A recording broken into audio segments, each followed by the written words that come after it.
Fala, meus elétrons, tudo positron? No último vídeo a gente viu a primeira função orgânica, que foram os hidrocarbonetos. A partir desse vídeo a gente vai começar a ver as funções orgânicas que têm alguma característica um pouco diferente, ou seja, um heteroátomo em algum lugar dessa cadeia. Então a gente vai começar com as funções oxigenadas, ou seja, são funções que possuem oxigênio. Vamos lá! Um álcool é uma função orgânica aonde você tem um grupo hidroxila, ou seja, hidroxila é isso aqui, ó. É esse OH aqui, ligado a algum carbono que tenha ligações simples. Então, a fórmula geral de um álcool é o quê? Um radical qualquer, tá? R de radical. Então, eu tenho um radical qualquer ligado a uma hidroxila, um OH. Por exemplo, aqui, ó, CH3OH. Esse álcool aqui é chamado de metanol. O etanol que vocês conhecem é esse aqui, ó, CH3 tracinho CH2OH. Esse é o etanol que a gente tanto ouve falar. Eric, mas quais são as principais aplicações dos álcools? Bom, o álcool ele tem diversas aplicações no nosso cotidiano. Primeiro é o álcool de cozinha, que a gente faz uma solução, tá? Então você faz uma mistura. Normalmente você mistura um pouco de álcool com água. Se for álcool 90% de álcool, 10% de água. 46% de álcool, 54% de água. É por isso que álcool 46 é muito difícil de pegar fogo, porque ele tem mais água do que álcool. Outros exemplos, bebidas. Então, quando você faz a fermentação de algum tipo de bebida, por exemplo, você vai fazer a fermentação do caldo de cana. Essa fermentação é uma fermentação alcoólica. Então, o produto da fermentação das bactérias libera álcool. E é assim que a gente produz as bebidas alcoólicas. Combustível. Então, por exemplo, quando eu pego o caldo de cana e fermento, eu vou ter o quê? Eu vou ter o álcool. Esse álcool eu consigo colocar alguns aditivos para melhorar a performance e virar um combustível, o etanol que a gente usa no posto. Etileno glicol é muito utilizado na indústria para resfriamento de processos. Então você coloca num chiller, que é um grande resfriador, e esse resfriador vai para menos 5, menos 2 graus. Então esse etileno glicol ele não congela essa temperatura. Então o etileno glicol entra no chiller e resfria, por exemplo, bebidas do tipo cerveja. Qualquer fermentação libera muito calor. Então, para você controlar, por exemplo, bebidas alcoólicas, você utiliza esse etileno glicol como trocador de calor, como resfriador. Então aqui, ó, você tem, por exemplo, um tonel, tá? E nesse tonel em volta você tem serpentinas. E dentro dessas serpentinas passam o etileno glicol.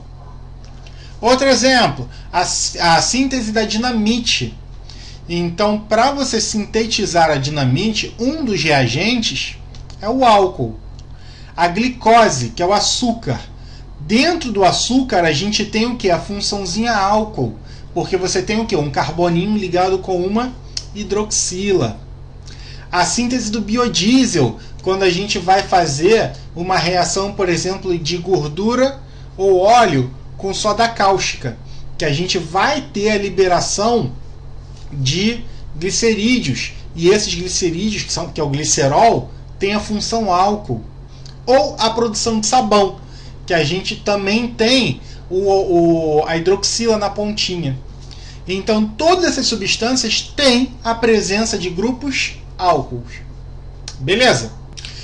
Pessoal, próxima função que a gente vai ver, fenol.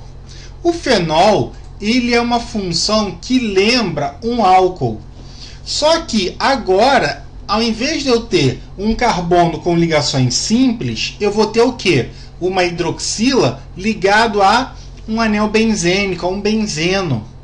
E então, a característica de um fenol é o quê? Eu tenho um ciclo, um aromático, e em cima desse aromático eu vou ter o quê? Uma hidroxila. Então, o fenol, ele é uma molécula que tem uma cadeia fechada com um OH em cima. Eric, por que é importante o fenol na minha vida? Bom, o fenol ele foi o primeiro antisséptico usado em hospitais. Ou seja, foi a primeira substância que foi usada para limpar feridas e evitar que infectasse. Só que ele foi proibido porque ele era muito corrosivo e causava sérias queimaduras na pele. Depois ele foi usado como que? Desinfetante. Então, como ele tem esse grande poder corrosivo, ele é usado em desinfetante para quê? Para matar e esterilizar o ambiente. Então você tem o que? Os fenóis e os cresóis. Você ainda tem, por exemplo, a preparação de resinas e polímeros, como o baquelite. Baquelite é um plástico muito utilizado nos anos 80 para fazer brincos, para fazer telefones, para fazer resinas. Então foi muito utilizado antigamente. E a gente usa hoje, por exemplo, na preparação do ácido pícrico, que ele é muito utilizado como explosivos.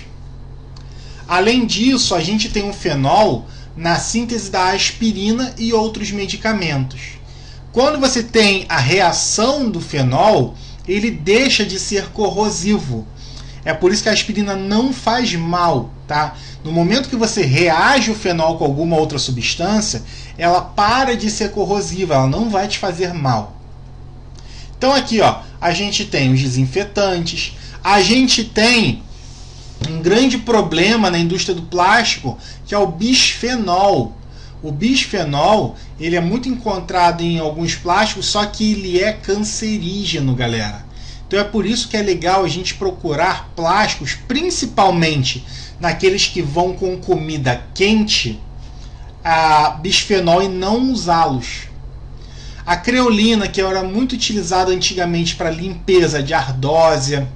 Aqui embaixo, olha, a gente tem o que? A gente tem o vinil, a gente tem o baquelite, que são as bolas de sinuca, o cabo da panela, que é a resina fenolformol. A gente tem os telefones, brincos. Então é muito utilizado ainda dentro da indústria no nosso cotidiano. Beleza? Galera, então na aula de hoje a gente viu as funções álcool e fenol. Vimos as características do álcool, que é aquela hidroxila na ponta de um carbono com ligações simples, e o fenol, que é a hidroxila pendurada num anel aromático. Muito obrigado, até a próxima. Beijos no elétron!